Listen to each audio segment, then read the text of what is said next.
আবারও চালু হতে যাচ্ছে অনলাইন ক্লাস। এই ধরনের নিউজ এখন সামাজিক যোগাযোগ মাধ্যম ফেসবুক সহ সকল প্ল্যাটফর্মে বেশ সরব হয়ে উঠেছে। আসলে আমরা অনলাইন ক্লাস করোনাকালীন সময়ে একদম প্রত্যক্ষভাবে লক্ষ্য করেছি খুব একটা ফলপ্রসূ হয়নি। যদিও কর্তৃপক্ষ পরিবেশ পরিস্থিতির কারণে এ ধরনের ক্লাস চালু করে, বিধায় এখানে নেতিবাচক মন্তব্য করারও কিছু নেই। তবে কর্তৃপক্ষ যদি অনলাইন ক্লাস চালুর বিষয়টি আরেকটু গভীরভাবে পর্যবেক্ষণ করে নিত সবচেয়ে ভালো হতো। বিশেষ করে গ্রামীণ অঞ্চলে যেখানে ইন্টারনেট ব্যবস্থা একদমই দুর্বল, তারপরে অনলাইন ক্লাসের যে সমস্ত ডিভাইস বা ইনস্ট্রুমেন্ট সেগুলো অত্যন্ত কম, শিক্ষার্থীদের অনীহা এবং অনলাইন ক্লাসের জন্য শিক্ষকদের পর্যাপ্ত প্রশিক্ষণ, এই বিষয়গুলো না থাকার কারণে গত কয়েক বছর আগে করোনাকালীন সময়ে অনলাইন ক্লাস কিন্তু মুখ থুবড়ে পড়েছিল, খুব একটা ফলপ্রসূ হয়নি। আমরা দেখেছি শিক্ষার্থীদেরকে অনলাইন ক্লাসে যুক্ত করা অত্যন্ত কষ্টসাধ্য ছিল। শুধু তাই নয়, অনেক অনাগ্রহ ছিল। আবার কিছু শিক্ষার্থী অনলাইন ক্লাসের নামে জোর করে বাড়ি থেকে ইলেকট্রনিক ডিভাইস যেমন মোবাইল বা কম্পিউটার কিনেছিল। সো এটা খুব একটা সফল হয়নি। অনলাইন ক্লাসের নাম করে শিক্ষার্থীরা ঘন্টার পর ঘন্টা তারা মোবাইল নিয়ে ফেসবুক, টিকটক, ইউটিউব এবং আরও অন্যান্য প্ল্যাটফর্মে তারা অনেক সময় ব্যয় করত। তো সত্যিকার অর্থে পড়াশোনা কিন্তু সেভাবে আসলে হতো না।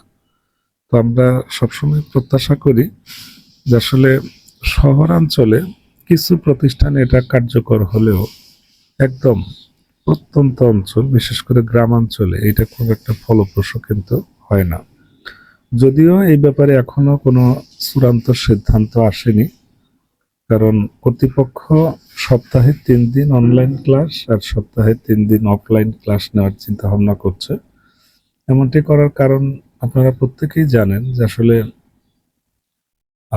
বিভিন্ন দেশে যুদ্ধের কারণে তেলের যে সংকট, জ্বালানি তেলের সংকট, মূলত এই সমস্যাটা অত্যন্ত প্রকট হয়ে দাঁড়িয়েছে। ফলশ্রুতিতে কর্তৃপক্ষ এ ধরনের সিদ্ধান্ত নিচ্ছে। আমরা সরকারি কোনো সিদ্ধান্তকে নেতিবাচক মন্তব্য করছি না।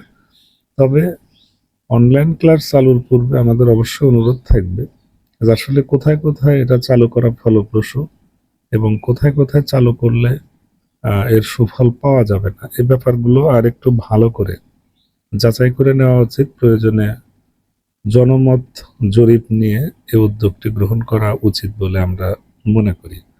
আপনারা যারা ইতোপূর্বে অনলাইন ক্লাস নিয়েছেন, এই ক্লাসগুলো কতটা ফলপ্রসূ হয়েছে আপনারা আপনাদের সুচিন্তিত মতামত জানাবেন।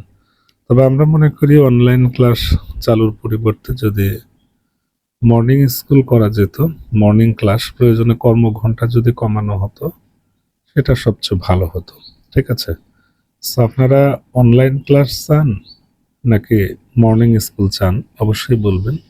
এবং আমি মনে করি যে আমার ইউটিউব চ্যানেলে যারা দর্শক আছেন আপনারা অধিকাংশই অনলাইন ক্লাসের বিরুদ্ধে কথা বলবেন, কারণ এটি আমাদের মতো দেশে এই প্রত্যন্ত অঞ্চলে যেখানে অধিকাংশই গ্রামীণ এলাকায় প্রতিষ্ঠান অবস্থিত, সেখানে এই ধরনের ক্লাস চালু খুব একটা ফলপ্রসূ হয় না। এছাড়া শিক্ষার্থীদেরকে ক্লাসে যুক্ত করা অত্যন্ত কষ্টসাধ্য হয়ে পড়ে। ফলশ্রুতিতে দেখা যায় নামমাত্র ক্লাস হয়, কিন্তু ক্লাসের যে কার্যকারিতা সেটা কিন্তু মোটেও বাস্তবায়িত হয় না।